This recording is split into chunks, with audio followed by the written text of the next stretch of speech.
What's going on, Bears fans? Welcome to another episode of Chicago Bears Central, your number one spot for everything Chicago Bears related. On today's episode, we're going to go over some of the comments that Matt Eberflus has had since the Week 1 loss, how he's tried to motivate the players, motivated Kyler Gordon, some of the things that's different about this team. We're also going to talk about where the Chicago Bears rank on both sides of the ball amongst the other the teams in the NFL. We'll get into all that and more right after this. You are now tuned in to Chicago Bears Central, your number one place for all Chicago Bears news and content. All right, Bears fans. So we got to hear from Coach Matt Eberflus after the loss, and he's had some very interesting perspectives. I think it highlights the difference between him and like Matt Nagy as well, just some of the things in transparency that he's talked about. So the first one, something that we've all talked about, we talked about here after the game, we've talked about it in the show after the game, and that is he said this about the passing game. He says, it's a concern. We want to get better there. We want to improve. All of those things are being looked at.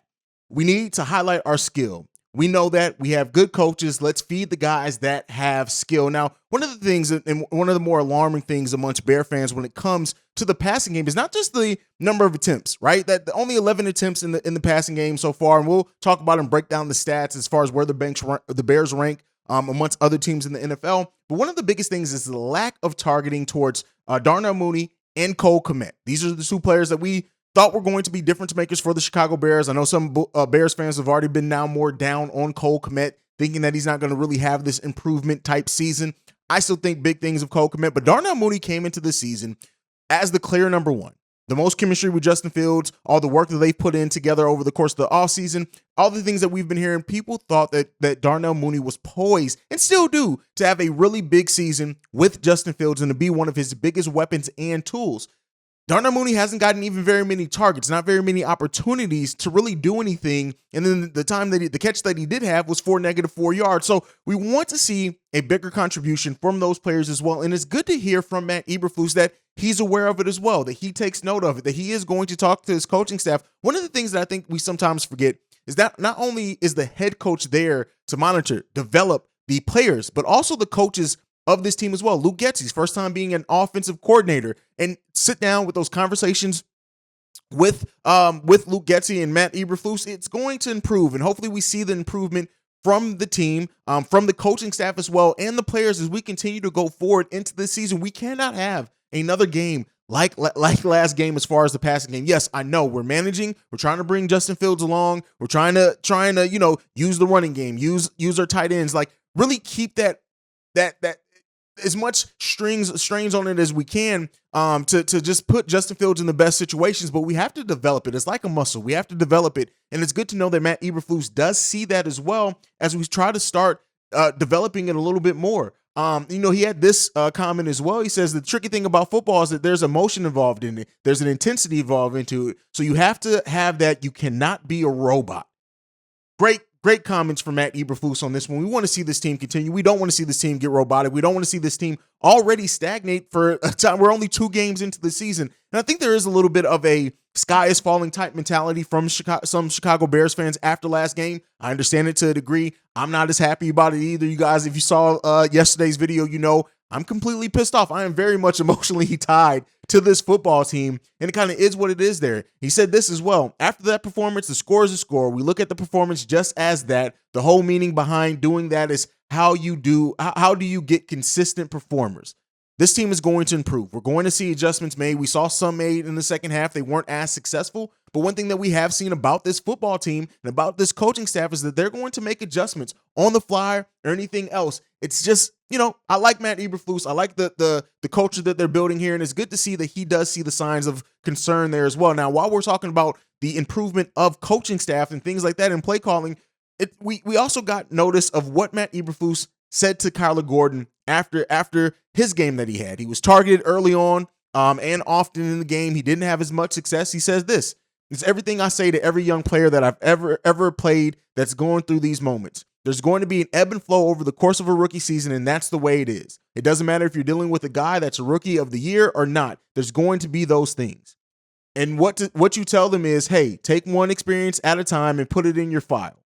So, yes, you got to build muscle. You got to be able to file things away. You got to have a short-term memory. You got to have all these things. Kyler Gordon, I think, I still am very high on him. I'm not going to be down. He made a mistake in the first game. He made several in the second game. But we all knew that this was going to be growing pains. Yes, at times it did seem like that the rookies were going to be able to hit the ground running, that they were going to have a major impact early. And while Jaquan Brisker has had that to a degree as well, Kyler Gordon may just come along more slowly. I still believe in his potential. I still believe in everything that we have there with him. It's just he's going through it right now. He's being targeted. He got targeted by one of the veteran quarterbacks and a 2-time MVP last game. So it's going to happen. And maybe, just maybe, these Knicks that he's facing right now is going to help him make him a better cornerback overall. Now, he had this to say, Kyler Gordon. He said, there's definitely a lot of things that I want to do better. I know there's more plays out there that I know that I can make. It's really just a learning experience for me to take it from, go back and learn from it.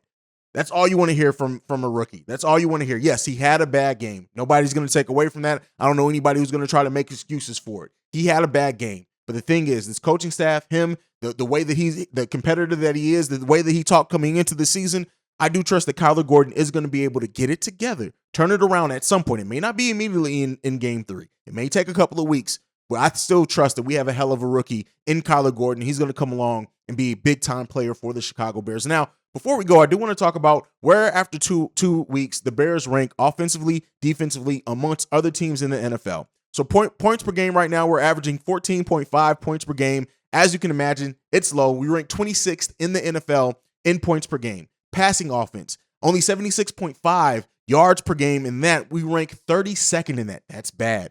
Rushing game, we actually rank 8th overall in rushing game, and that's after not having the best rushing game in week 1. Week 2, we had a big output. We averaged 139.5 yards so far 2 weeks into the season. That's good enough for the 8th overall in rushing offense for the Chicago Bears. Total offense, this is where things get bad. We rank 32nd, dead last in the NFL in total offense so far at 206 yards per game, which is not good. Hopefully that trend doesn't continue, and we see improvement there from the Chicago Bears because they can be ranked a little bit higher in there. Third down conversions, we only have converted 28.57% of our third downs. That's good enough for 27th in the league.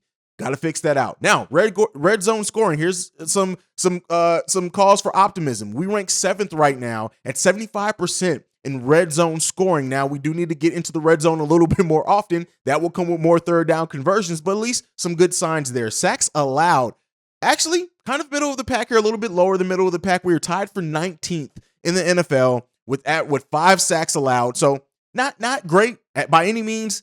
Kind of not good either, but not as terrible as some people were expecting the Chicago Bears to be coming into the season. 5 sacks in 2 games is not good either, so hopefully we continue to see improvement from that. Turnovers. We only have 2 turnovers on the season. We're tied for 10th in the NFL with that number, so that's where we sit offensively for the Chicago Bears. Now, defensively, this is where the most optimism is, and I've said that I do think that this Bears defense is going to be top 10 when it's all said and done.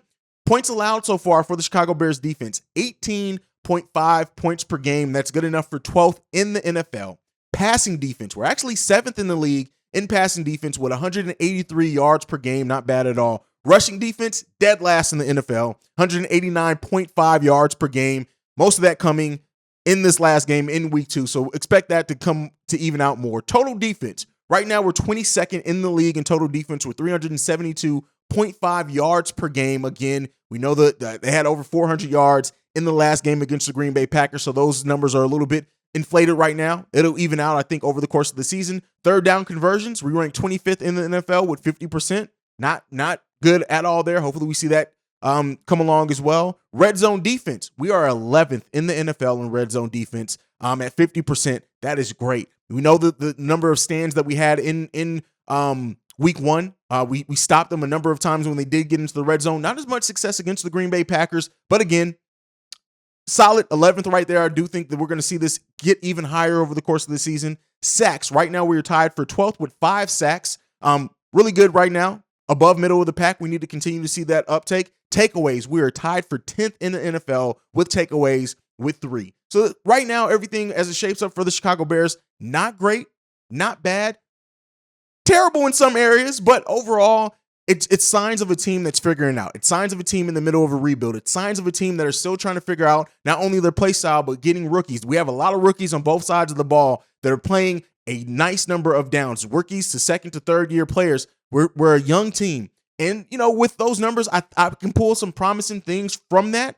I do think a lot of these things are going to improve as well. Our passing offense is going to have to improve. The rushing offense gives us some positives to look at there, especially considering we have those numbers really from one game. We did not play very good in the rushing offense in the first game of the season. So we have things to work on. We have things that we can look at and say, hey, with some things going another way, with some development, with after a couple of weeks, we can see drastic improvements from the Chicago Bears team heading into the rest of the season. Let me know what you guys think of everything down below there. But that is it for today's daily episode of Chicago Bears Central. Make sure you're following the show at Chi Bears Central. You can send us any feedback, questions, comments, concerns, chicagobearcentral@gmail.com. Lastly, if you want to leave a text and or voicemail, the number to do so is, as I still am memorizing this new number, 773-242-9336. We're in the number one spot for everything Chicago Bears related because of you guys. Like I like to end every episode on, bear down. Love you guys.